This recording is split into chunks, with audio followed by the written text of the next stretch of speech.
Welcome to Storycomic Presents, where we interview amazing storytellers and artists. This is episode 86.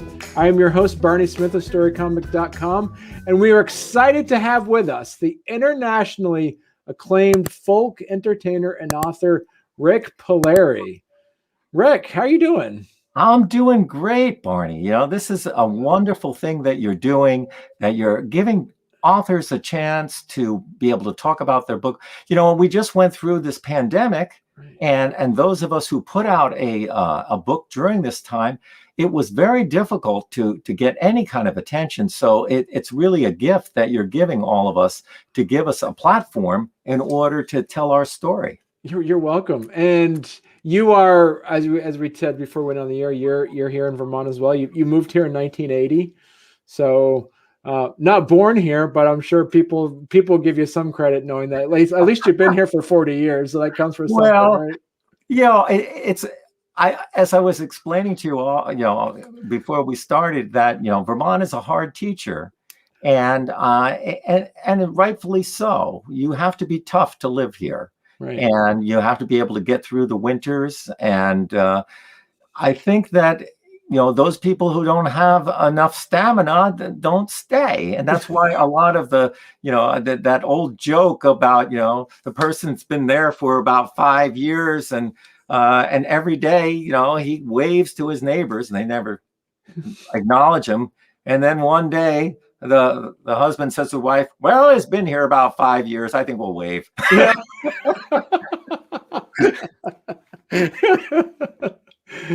So it looks like one of your friends, Al Poindexter from Florida, is watching. So yeah, Al is a great artist himself. He's a 5-string banjo player, and he has a long neck banjo like me, and plays the 12-string guitar, and he puts out a lot of great albums. Down. He's over from, that writer Stetson Kennedy. Okay. You ever hear of him? I've heard of him, yeah. And so Al has been associated with the Stetson Kennedy Foundation down there in Florida. So it's always good to see Al. He kind of ups the game a bit. Yeah. Well, you're embarrassing him. He's blushing, he said. So yeah. So Rik, normally what we do is we jump in this how we do things, or we jump in and have people talk about a bit of their background. But you just, as you said, you just published 526 memoir called Banjo Man. That again, 526 pages. That's so. What do we want to do is kind of, maybe what we should do is just jump in for you to kind of talk about the memoir, because in a way you're also be talking about your background and how you got into how the book was created. And I'm curious also, halfway through the conversation, is how is Banjo Man different from the book you came out in 2004 called The Road Is My Mistress? So how are the differences between those two? Because when I wrote the first book, I have a copy here. My wife is a hand bookbinder, so this is my presentation copy. You see, okay. Fancy dancy. When I wrote this book, I didn't really know anything, Barney, about writing books, and it was very crazy because I was at a hobo gathering. And there was a bunch of old hobos, and there was this guy Fran, the hobo minstrel, who was putting together these little pamphlets for the different hobos, because there's an old tradition for the traveling people that you'd have a little book that you could sell on the as you're passing through town. And so he had done that for some of the old hobos, and he said, "Rik, I'd like to help you and make you a book." Well, I said, "Yeah, that would be great." And he had no idea what he was in for, because instead of getting like the usual 50 odd pages or less, he was getting hundreds of pages, and he had these computers that he put together from the dumpster. So he had like Frankenstein computers, and they were corrupting all the files, and we didn't know what we were doing. So all the files are coming in, they're corrupted. I'm sending them here, sending them there. Right. And finally, we decided that this was going to be a real book. Yeah. This was not going to be like anything he did before. And so that's when I really started seriously deciding that, people had been saying, "Rik, you should write a book. We like your storytelling." And I had a whole bunch of different things that I had written over the years that were in my file drawer. Some for little magazines and, but the thing is, going back, if you turn back the clock when I was a young kid growing up in New Jersey, I really hated to write. And I wouldn't even carry a pencil, and my teachers would go, "Richard, where's your pencil?" And I didn't have a pencil. I didn't like to write. And it wasn't until years later when I was living in Poland I had a fellowship from the Polish government. And Pete Seeger sent me this letter, who was my mentor, who I learned a lot from Pete. And he was the one who said, "Rick, are you keeping a journal? It's important. You got to write everything down." And I mean, it's Pete. So of course I started writing a journal, and I've been writing a journal ever since then. And it was between the journal and the things that were in my file cabinet that I started putting together this book. And it was hard. I mean, for those people out there who have been thinking about writing a book, I think it's one of the most difficult and rewarding things that you can do. Right. Because it really is hard, especially if you don't know what you're doing, and you're working with a bunch of hobos. But you learn along the way. Right. And the thing is that why so I went from the original book. I'll show you the cover here. This is the original book that's inside of this finely bound leather, and the new book is this. Yeah. And my friends, they tease me. They said, "Rick, most people write a book that you can't put down. You wrote a book you can't pick up." And so the reason that I wrote this book was at 2003, when I published this first book. A lot of the seeds were planted, but the trees didn't grow yet. Okay. So there were a lot of things put in motion. I was starting to do things, and it wasn't until after the book came out that I started really doing a lot of the things that I had dreamt about. That's when I started, playing with Utah Phillips. I had just met him then, but, we started doing some concerts. I started doing the bigger concerts. I started doing more international travel. And the sad part, Barney, to tell you the truth, the reason I had to write this book is because all my mentors passed away. Right. Yeah. I had mentioned them in the first book, and it was time to say goodbye. Right. And I felt it was really important for me to have that closure and to tell these people what, and share the lessons that I learned from these great mentors. And I mean that in the best of ways. I mean, Pete Seeger, Utah Phillips, Jimmy Driftwood are legendary kind of characters. There was Sis Cunningham. There were so many people, and they all saw that you were trying to carry on this old tradition, and they were there to give you what you needed. Right. And help you to grow.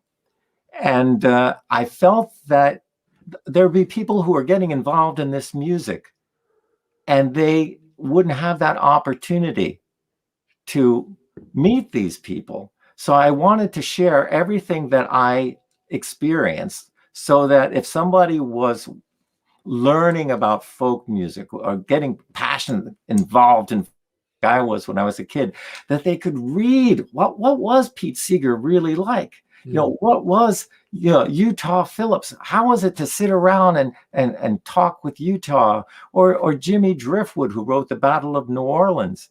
So it became an important part of my mission in the book to do that, is put all those stories and actually have the things that they told me in this book, so that people could learn from that. Right. And so that was basically, as you're saying, is like it's almost, this memoir was almost an homage to your mentors as well. Mm-hmm. Yes. It was. It was. Uh, I guess it was almost like a love letter to say thank you Yeah. for all of the things that I learned from them, because they changed my world. Mm. They really did. And the kind of life that I was blessed to live for so long, I mean, because this is like, this pandemic stopped it, Right. for a whole year. I've been just talking to screens until recently. Yeah. And but I've done an awful lot of traveling. Right. And I did school tours that took me to all the lower 48. I played in every state in the lower 48. And then later on, I went up to Alaska and went to Hawaii. So I've been in every state in the United States, and did some sort of performance. And then, in Australia, in Israel, in Turkey, over in Scotland and Poland and Germany and France and Spain. All of these experiences, I met with musicians, and that's in the book too, Right. about being with all these wonderful musicians. So on one hand, you have these well-known musicians, but on the other hand, you have a lot of people that you never heard of, but they're just as important. Like my friend Lon Austin from over in Phoenix, Arizona, who runs all of these festivals and makes things happen, and people over in Germany that I know. There's all of these people, Barney, that really love this music so much that they're willing to go way beyond just the fact of playing it, but they love it so much they want you to love it too. Right. So they're going to create an opportunity for you to participate in it. Right. And that's in the book too. So that's the other part of that, giving gratitude for all of these people who do that, Right. who do the community radio stations, who do the community TV, who do all the things like you're doing right now, so that other people can benefit from your work. And so, talk to us about, like you mentioned it before, with the pandemic and things have closed down. There's a term that I learned that it's the opposite of homesick. It's called away sick. So, as somebody who travels as that and did you suffer a lot having to be locked down, suffering from some away sicknesses, and how did you deal with that? Oftentimes, my mind would flash onto an obscure street in the middle of Europe or somewhere in Australia. I would just see a place. Yeah. And, there was so many visions in my mind that from all the years traveling. So I miss the people, but I also just miss being in certain places. Right. And like I said, sometimes it was like just a roundabout in the middle of England that I used to go to, do tours in. Yeah. But it also gave me a lot of time to think, and to think about all the years that I spent out on the road. I did 10 years of tours in Germany, 10 years over in Scotland and England. So there's a lot of time Right. getting to know those people. But the thing was, I was doing that, and I didn't know as many people here because I was out on the road. So a lot of people, they wouldn't even know that if I'd be home, they wouldn't even think of calling me because I was never here. Yeah.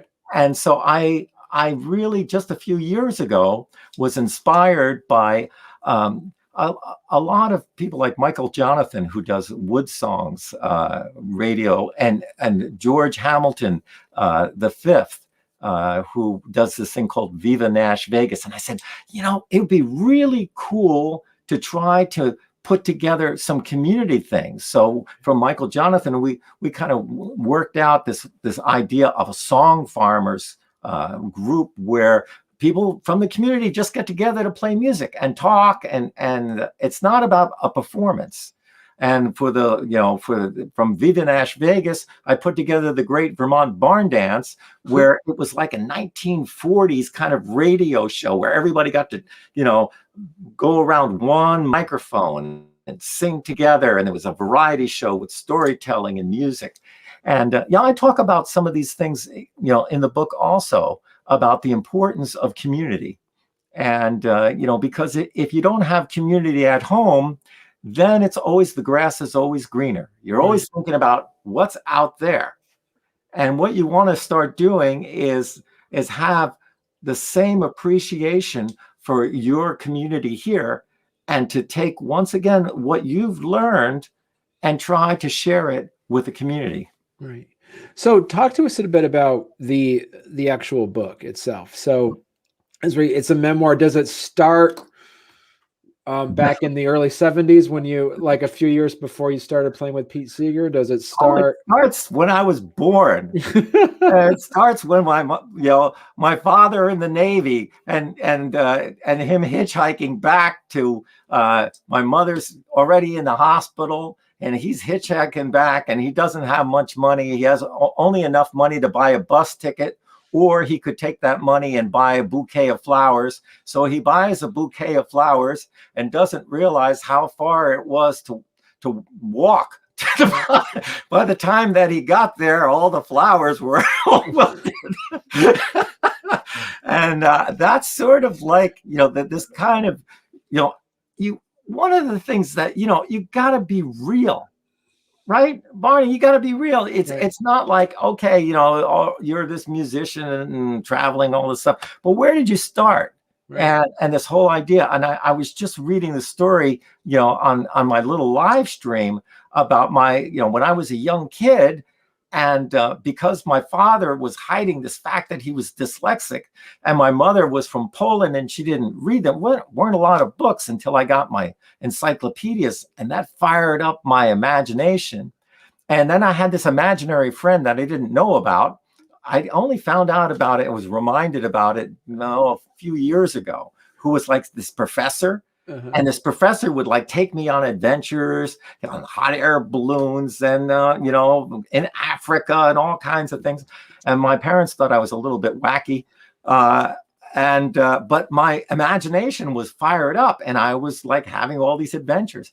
Right. But those adventures actually became reality later on in my life, and that's what I was talking about earlier. Was that the seeds of creativity were in me since I was a little boy, and I was looking for a way to express myself. And it wasn't until I found music that it opened the door. Mm. And so, because that's every time you reading a memoir of a musician of some sorts, who was the person that put that instrument in your hand?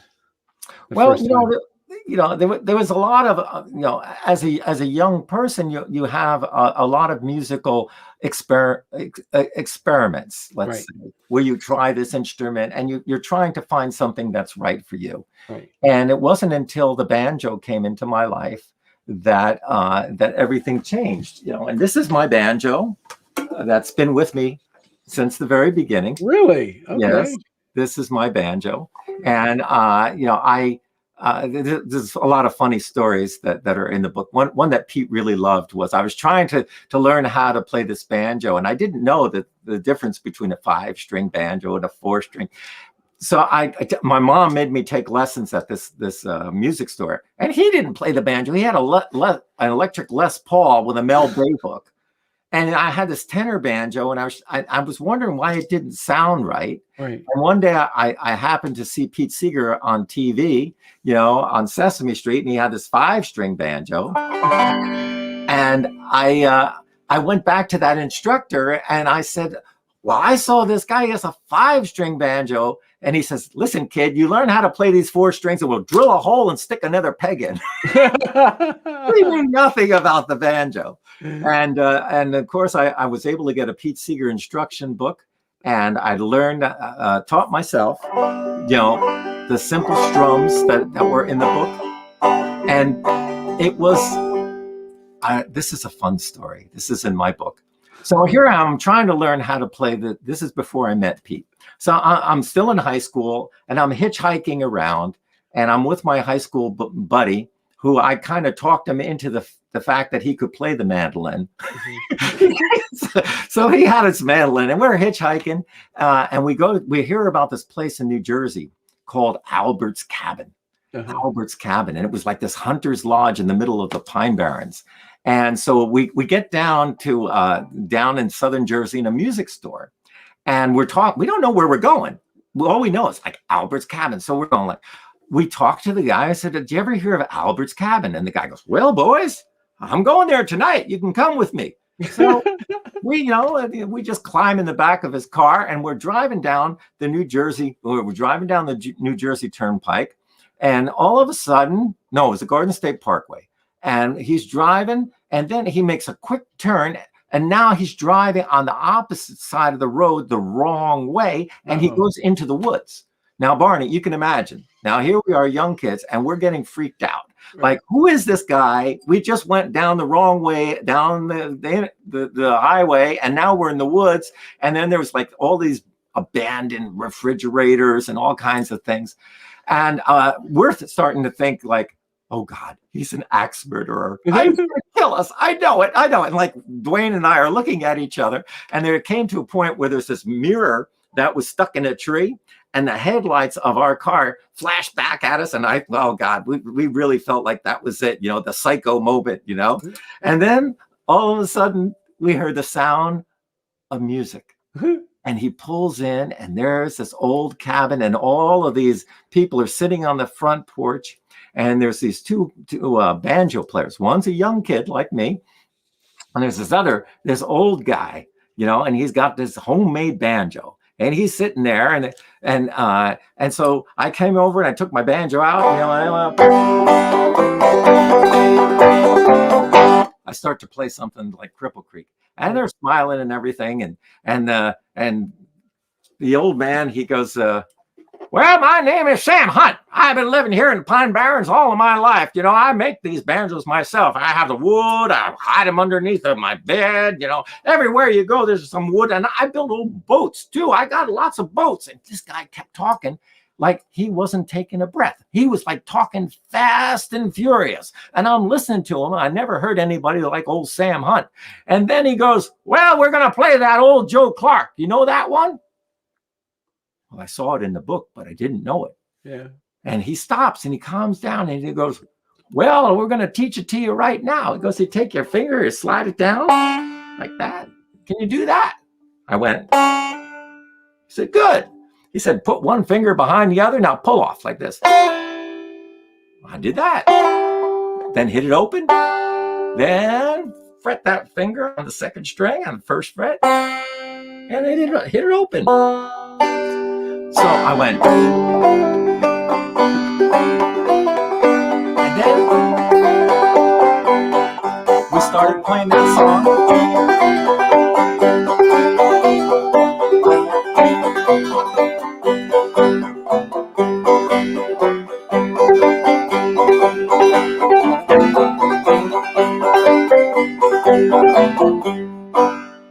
And that's how I learned it.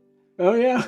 And, so I was traveling around and sometimes I'd be hitchhiking. I had my banjo, always carried my banjo with me. I'm driving. I was hitchhiking one time and the car is driving and he was first on the other side of the highway. He turns around and he wants to pick me up. And I look in the back and he's got a banjo sitting in the back there.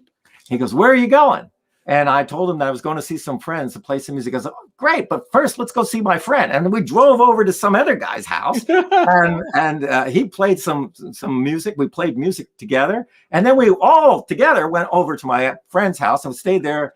They stayed the whole night, and we played music all night long. And Barney, that's the whole thing. Was once this music came into your life, it was like a journey. Right. It was taking you all over the place. And I was still in high school. Now I'm starting to play with all these different people. And I would go to these Pete Seeger concerts all the time, and I got to see him and maybe say a word or two, but I didn't know him.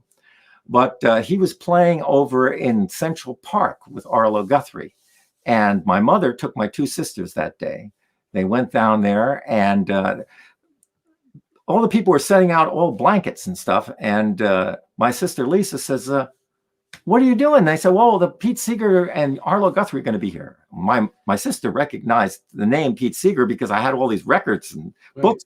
And she kind of thought that we were like really close because, I had all of these records that I must really know Pete. And so she said, wait a minute. She took my younger sister and they went over to the guy who's near the gate. And they said, my brother's backstage with Pete Seeger. Can you take us there? And he does. Now, I don't know anything about this, but they go and visit with Pete and his wife, Toshi, and they have a talk or something like that. And I know nothing about that. Later on in the night, I hear Pete say, well, tomorrow we're going to have a big concert over in Hoboken, New Jersey, benefit for the Clearwater. Everybody's invited. So I'm all excited. The next morning, I take my banjo. I'm ready to go out the back door. And my sister says, did you know that Pete Seeger files his nails? What? And then, I get over to Hoboken. There's a few young people like myself. And like many times before, I take out my banjo. I'm playing along with them. Who comes over but Pete? He takes out his big guitar and he's smiling and he's playing along. I'm freaking out, Barney. I'm saying like, oh my God, here I am playing with Pete Seeger, and the music stops and Pete looks like, the music stopped. He looks at me and he goes, I haven't seen you before. Who are you? And I stumble out, I'm Rik Palieri. He goes, Rick, I met your sisters yesterday. I'm like, what? They told me you were a good banjo player. Let's go up on the stage. We'll play a couple songs together. Wow. He brought me up and I stayed and played the whole show with some of the Clearwater, other young people and Pete. And then Pete started calling me up. And then my world changed, Barney. That was the beginning. Wow. And it's one thing, when you have a dream, like I had a dream that someday I would meet Pete. And once that happened, that was when the real work began. Because, well, what are you going to do? Well, you're going to play with him again? Well, I hope so. But the bigger journey happens because then you have to figure out what are you going to do with your life? Right. How are you going to become a musician? And that's what this book is sort of about, that journey. Of learning the songs from Pete and Sis Cunningham early on, learning the Union songs. And that was the beginning of that. Later on, like I said, that's one of the reasons I had to write this book, is because so early on when I was, learning the labor songs from about almanac singers from Pete and listening to stories from Sis Cunningham, I was really enthusiastic about this tour that Pete, Woody Guthrie, Mill Lampell, and Lee Hayes did as the Almanac Singers in 1941. There was a paragraph in Pete's book, The Incomplete Folk Singer, that talked about it. And so I was really fired up, and I talked to Sis Cunningham because she was in the Almanac Singers later on. She told me things about it. And as I got to know Pete, I would always ask him questions about the almanacs. And I had this idea back in the 1980s that I would recreate that 1941 tour. And Pete was enthusiastic, and he started, giving me all kinds of contacts. Now, I was too green. I didn't know what I was doing. I'd call up these union halls and they go, what do you want, kid? And I said, I wanted to do this show honoring the almanacs. Almanac, schmalmanac. We're not interested in no almanac singers, because of their, their background of being, really kind of radical. They didn't want to talk about it. And I got a little discouraged, and I put that in my files and kept it there for many years. I kept thinking about it. I kept trying to do that. And then I was on tour and with my friend Rick Nestler and another Rik Balla. We were called the Ricks. We were out there performing together. And we got invited to the Woody Guthrie archives. Okay. And Woody's daughter, Nora Guthrie, brought us in and showed us all these writings from Woody Guthrie and Leadbelly and everybody. And I said to Nora, I said, do they have a lot of material about the Almanac Singers here? And she said, yes. That lit another light bulb. So I kind of saved that idea. I kept asking people if they were interested in doing something. I didn't have the right contacts or the right, connections with the unions to really get the job done. Right. A friend of mine, George Mann, was also a folk singer, labor singer. He, through a mutual friend, we started playing together, and I told George about this idea. And George said, let's do it. And before you know it, here it was. And I went back to the Woody Guthrie archives, and I spent a whole day reading through all of the articles and writing things down. And then I spent a whole day with Pete Seeger, and he told all of these stories about the almanacs. So then we had this whole master puzzle of what took place in 1941. And then we started union halls, and this time they were interested. Okay. George booked the last gig that the Almanacs did was in Buffalo, and first. So then we had this time limit that we had to actually fit the whole thing in, because we were following the path of the Almanac singers. Okay. Right. Exactly not totally exactly, because sometimes it was impossible, but as much as we could, we followed that original 1941 tour.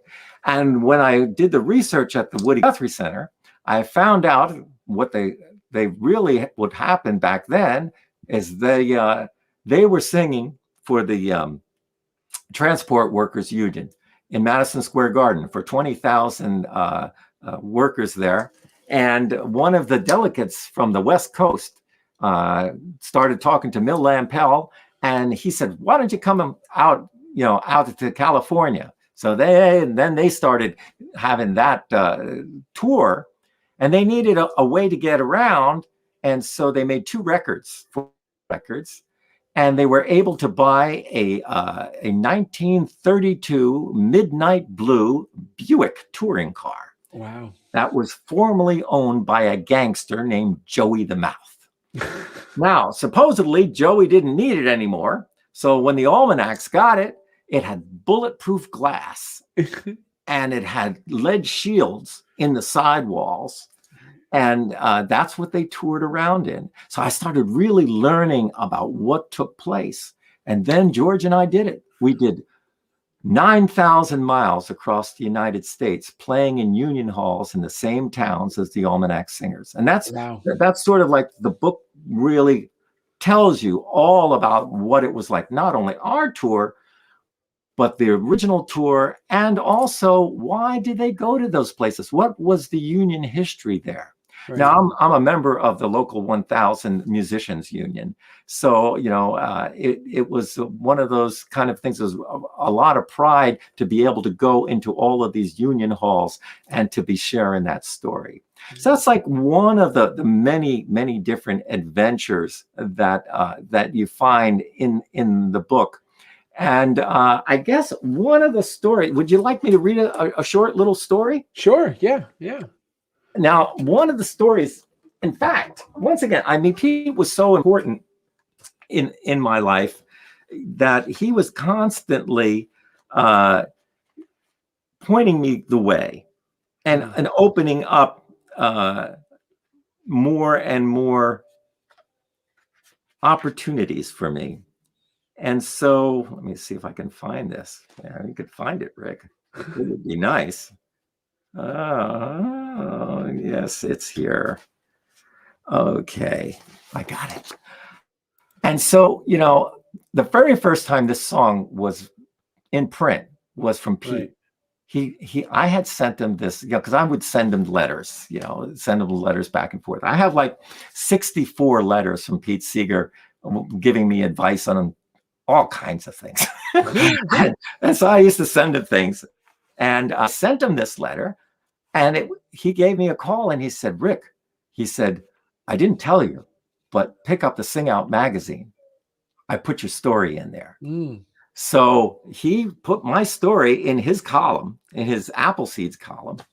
And this little story, it was really interesting, because then other people started, the Chicken Soup for the Soul They have Stories for a Better World. They printed the story, and Right. more people kept printing it. So I'm just going to read it to you. It's an interesting story. And now I'm just kind of finishing a tour up in Alaska. Okay. I was up in Alaska. I did a tour on the Maritime Highway. Back then, if you were a performer, you could book yourself on the ferry and go from Bellingham, Washington, all the way up on the ferry to Juneau. And then the ferry, what I was able to do was book extra things. So I went all the way out to Haines and did shows by float plane. So I talk a lot about that. But I'm coming back and I'm really tired. I'm wanting to go home. And here we go. Okay. I was just getting back from touring Alaska and was ready to fly home out of Bellingham, Washington. But notice there was some kind of problem. The counter person was throwing her hands up in front, telling everyone all the planes were having problems and they would not be able to fly today. You can just imagine the stress that was in that room. They told us that a bus would be provided to take us to Seattle. That was just a chance that some of us would be able to make our connections.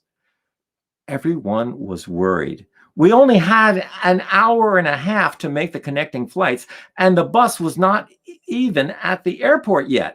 When the bus did finally pull up, the driver said in a nasty tone, "Well, they just pulled me out of bed after an all-night shift, and they expect me to perform a miracle and get you to Seattle in time to catch your flight. Good luck." Needless to say, everyone was in a really bad mood. I was loading my stuff into the bus. I had slung my banjo over my back when the bus driver said, "What? Are you going to play that thing in my bus?" "Well, I really didn't plan on it," I replied. "I was only kidding," said the driver. But I started thinking about it, and I reached inside my case and I pulled out my banjo. "Well, what if I don't like it?" said an angry, worried woman. "Then tell me and I'll stop," I replied. The bus drove off and the tension was horrendous. Then I started plucking away at a neat version of the old standard Blue Skies that I had learned from Pete Seeger. In a few minutes, I noticed that everyone was humming along. A few more minutes went by, and I heard a few voices singing. I started singing too, and before long, the whole bus burst out in song. Even the bus driver sang along in his big baritone. One song led to another, and everyone seemed to have a request. "Do you know You Are My Sunshine?" Soon, photographs appeared as the passengers made friends and shared pictures of vacations, family members, newborn babies, and old friends.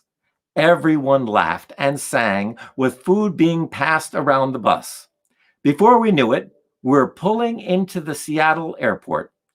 "We made it with time to spare," the bus driver called out. Everyone clapped their hands. Then he said, "We would have never done it without the help of our banjo player."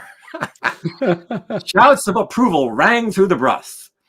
As I got out, the people exchanged address and invitations, and few exchanged hugs. And then we all went our separate ways. "This was the best ride I ever had," the driver said as I was leaving the bus. "Thanks for your music." A few weeks later, back in the hills of old Vermont, my mailbox was filled with letters and reminiscence of that magical musical bus ride. Wow. And that's the whole thing is that music is the door. It's a communication door.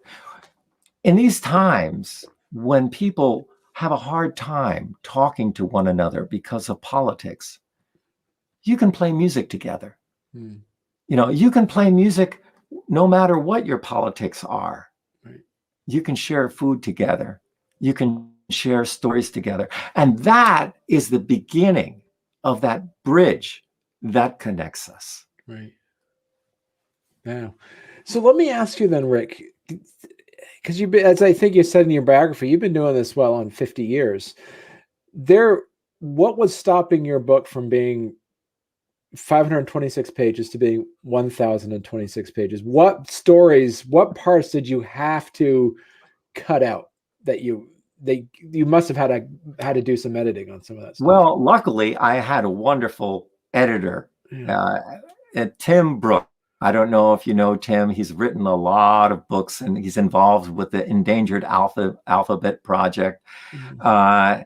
And he wrote this wonderful book that you got to have him on your show sometime, Okay. because he is a fantastic author, and he wrote this book, A Hell of a Place to Lose a Cow, about his hitchhiking adventures. And anybody who writes a book like that has to be my friend. Mhm. So we were friends for many, many years, and we would have coffee time. We would meet over at Speeder and Earl's.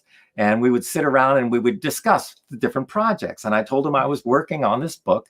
And he said, well, let me take a look at it. So I gave it to him, and he said, I'll help you. I'll help you.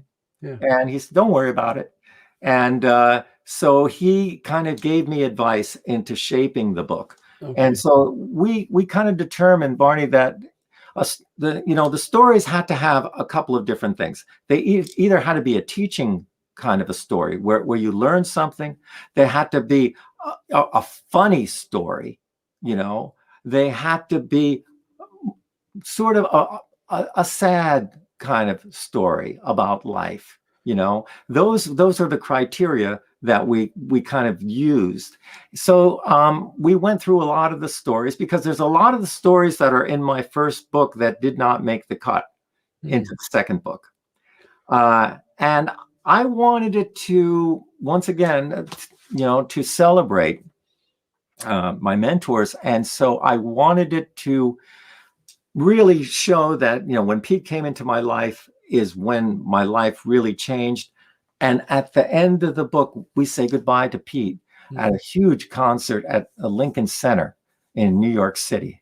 And there are all my friends from the Sloop Clearwater, all the musicians that I work with, a lot of the musicians that I admired, like Peter Yarrow and Harry Belafonte, and all. They were all there. Everybody was there honoring Pete, and I felt that was the perfect way that told the whole story. Right. So that was important to me, that I wanted to have that in there. And the things that didn't get in, well, that's okay.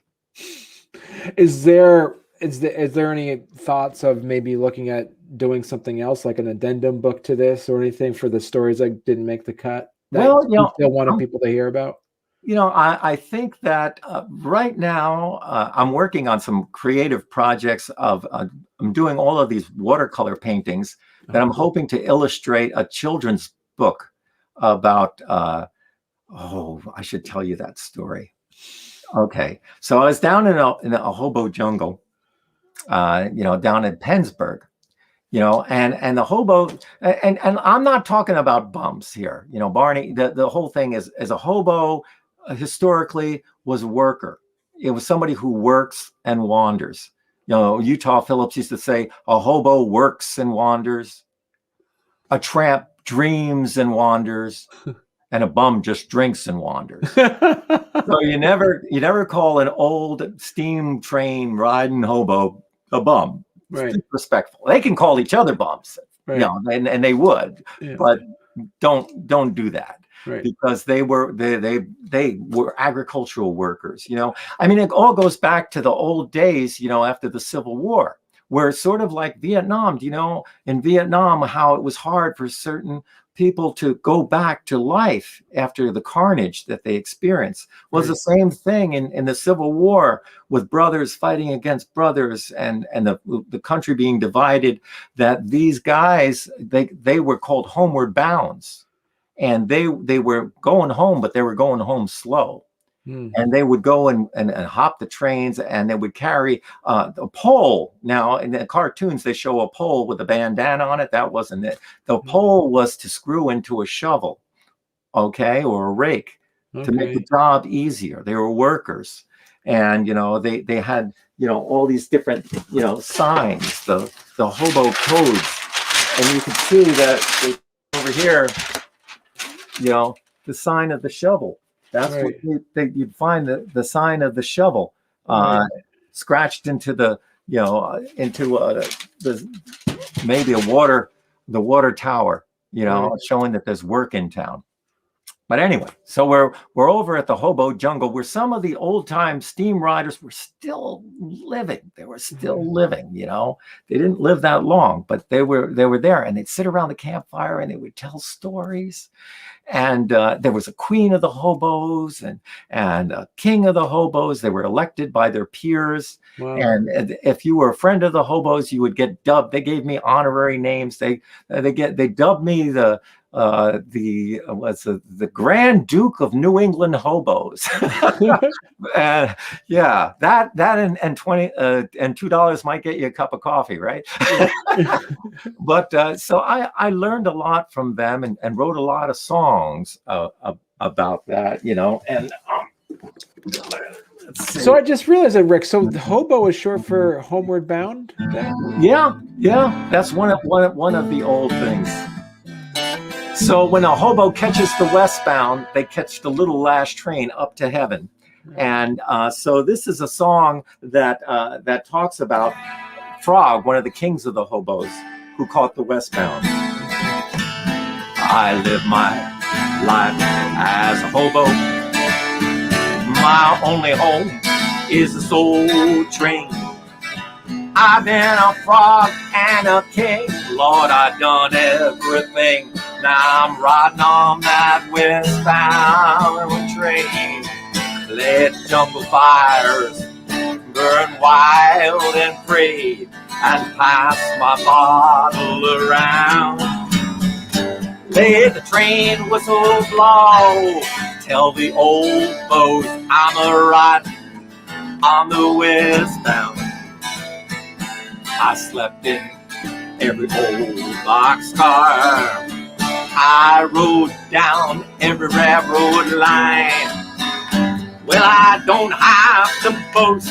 I rode coast to coast. Now I'm riding on that old westbound. Let jungle fires burn wild and free, and pass my bottle around. Let the train whistle blow, tell the old folks I'm a riding on the westbound. Light a candle at the back of my boxcar and gather my good friends around.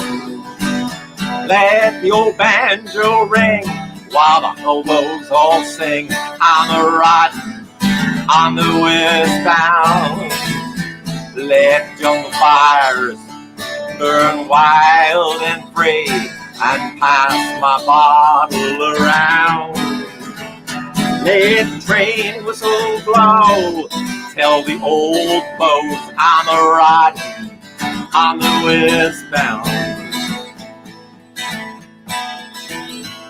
A hobo hopped off a boxcar just outside of town. He found a quiet little jungle where he could lay his bindle down. He grabbed some dry firewood to brighten up the night, but when he struck his match, he saw an awful eerie sight, for the campfire glowed and sparkled with a brilliant rainbow flame, flickering and dancing like the headlight of a fast westbound train. When out of the smoke and cinders and through the fiery air came the ghosts of some old hobos he thought he met somewhere. They came and shook his hand as all good hobos do. Then they offered up a spud or two, and they started boiling up a stew. Their calm and easy manner finally calmed that young beau's fright. He asked if they could jungle up together and spend the lonesome night. Each of us caught the westbound, one beau said with a tear. But we all come back to Pennsburg, if only once a year. In the third week in September, when fall is almost near, we hobo out of heaven and we jungle up right here. This old jungle is a mighty secret spot where hobos came year after year and camped on this very lot. It was one of the best gatherings that you could ever find, where hobos were respected and treated oh so fine. Well, the moon started yawning, for it was almost dawn. The beaux made up their packs and said they'd be moving on. Then there was a mighty whistle, and the campfire filled with steam, and all the hobos vanished like it was just a crazy dream. The young beau sat bewildered. He said, how could this really be? Is it something I've been drinking? Or is my mind just fooling me? Then he looked into the fire, and what he saw he could not explain, for there were his hobo buddies riding on a fiery train. The train sounded one last whistle, and his hobo pals said, so long. Then a magic wind blew the flames out, and the campfire light was gone. The young beau packed his bindle. He walked down to the track. He hopped inside a boxcar, but he knew that he'd be back, for the magic in Pennsburg's campfire still lives in all the hearts of every beau who went there and camped beneath the stars. And someday in the future, when all of us are gone, a space-age traveler will light the fire, and the legend will live on. Let jungle fires burn wild and free, and pass my bottle around. Let train whistle blow, tell the old folks I'm a riding on the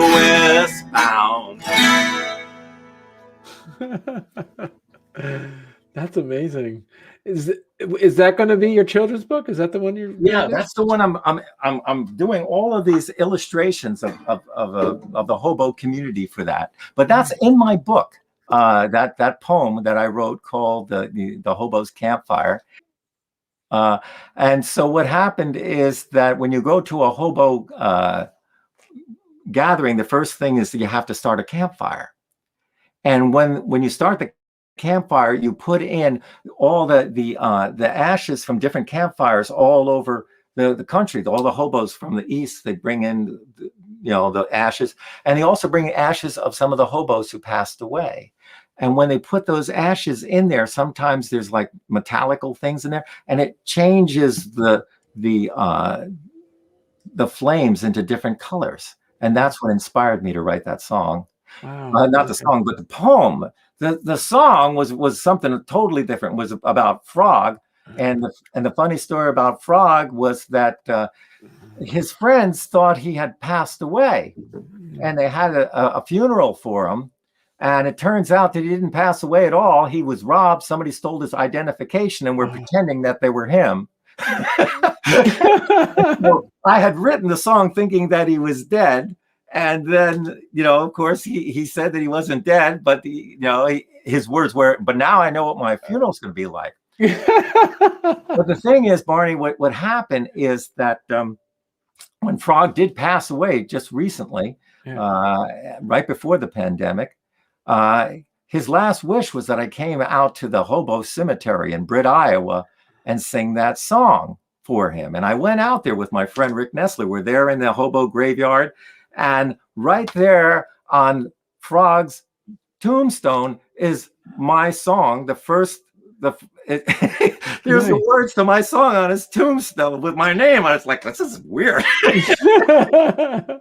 But I think that gives you the sense of how people, sometimes we as storytellers, as songwriters, we tell other people's stories because they might not have that gift to do that, and we can celebrate their life by putting their life into a song. Right. Wow, that's amazing. Wow. And is that one of your stories that's in the book? Oh yeah. There's a much more detailed thing about that and how we were in a boxcar and experienced this major hurricane and what that was like. Oh yeah. Yeah, there's a few different stories about the hobo jungles that I've been to. Yeah. Uh, We had, I mean, this is great, Rick. I mean, we have, as I said, you got, and we didn't even get to talk about Polish bagpipes. We didn't even get to talk about all this other stuff. So what I want to do is I want to show people, at least, your website at rikpalieri.com. yes. This is where you can see your book is here. You have also all the lyrics to all your songs is on here. You have a great expansive website, and people can get lost on this for hours. There's plenty of things to read, and plenty of things to talk about on here as well. So what I like to do, Rick, is like when you get your children's book out, come back on the show and we should talk about it. Oh yeah. And it's really interesting. So far, I've got about 40 drawings done. Well, I have more than that, but I'm just trying to figure out exactly the best ones. But I'm hoping to illustrate that whole. I've got some really cool pictures, already about Right. that, and so that's one of the projects that I'm hoping to do. And I think, I feel like in order for me to write another kind of sequel to this book, I have to do a lot more traveling. Because you have to live these stories. I mean, for me, Right. I mean, I didn't, or at least, have a real understanding of what that's like. I mean, people are always, inspired by different things. Right. What, Barney, what did you find the most interesting? Well, I mean, you were talking about the Polish bagpipes. I mean, was that interesting for you? Well, I think it was interesting because you're able to kind of connect a bit with your heritage, and I think it's so important I think it's so important that people kind of understand where they're from, and just kind of kind of acknowledge and embrace some of that history. But as I say, it is a but I tell you what, though, Rick, it's been a genuine pleasure talking with you right now. And people can buy your book. Could they go to your website and they're able to get it there? We made the choice. I mean, my first book was on Amazon and that kind of thing. Right. And my wife and I talked about it, and we felt like we wanted it to be a personal interaction between me and the readers, so that it wasn't on Amazon. It's not on Amazon. Right. And it is a kind of thing where people go to my website and order the book. I hand sign them. My wife makes a leather. She's a bookbinder, so she makes a leather bookmark and put a thank you card in it. You don't get that with Amazon. That's true. You know, we want it to be, like you took the time to want my book. I take the time to make you something special. Right. Yeah. Well, great. So thank you. So thank you very much, Rick. So they can come to rikpalieri.com and they'll be able to see your book right there. And come on back, Rick. This has been fun. Probably a little bit different than what you usually do. This has been great. Yeah. I just felt that you can't really just talk about music.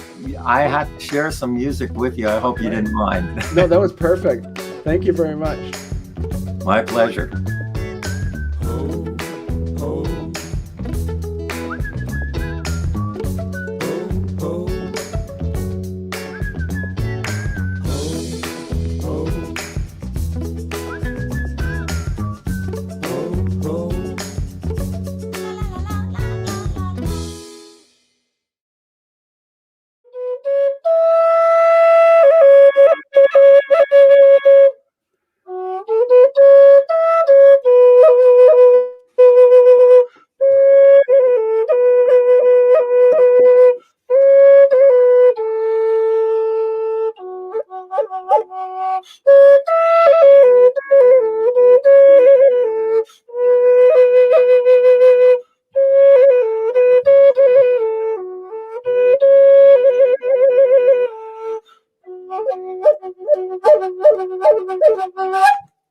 That's an what kind of flute is that? This is a Native American flute.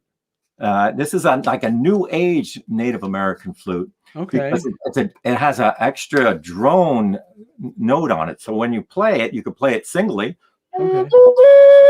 or double.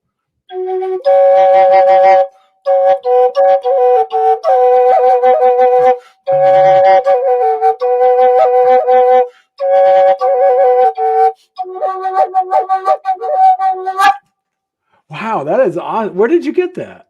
This one was a gift from Island Ray out in Florida, and it's Okay. made out of hurricane wood.